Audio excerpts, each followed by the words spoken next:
On behalf of the Europe of Freedom and Direct Democracy Group, Mr. Farage. Thank you. Well, as the moment of truth approaches for the Brexit negotiations in a couple of weeks' time, I have to say Brexiteers are dismayed at the way that our Prime Minister has acted.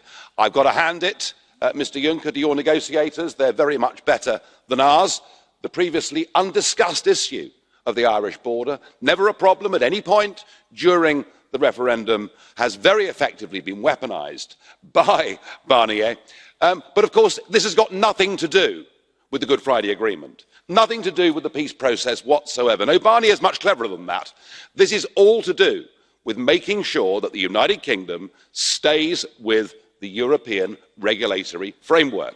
The one thing Barnier has been scared of from the start is us leaving and us becoming competitive. Sadly, the British Prime Minister has fallen hook, line and sinker for this, and we find ourselves now going into this next summit in a very weak position.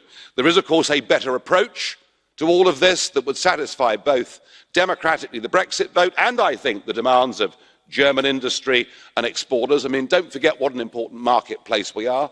Your exporters call us Treasure Island. So many motor cars and so much wine and Belgian chocolate do you sell us. We should go for a simple free trade deal.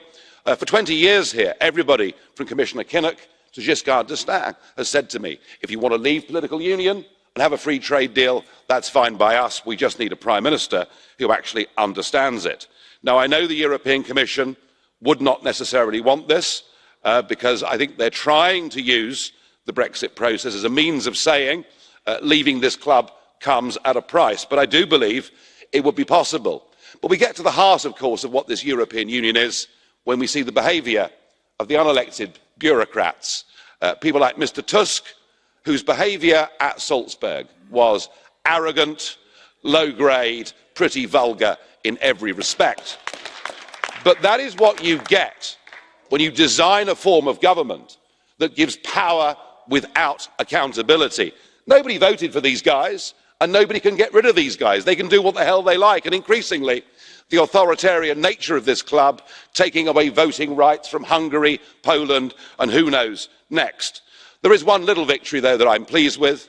For a decade here, I have noticed that centralising, authoritarian tone began to sound very like the old Soviet Union.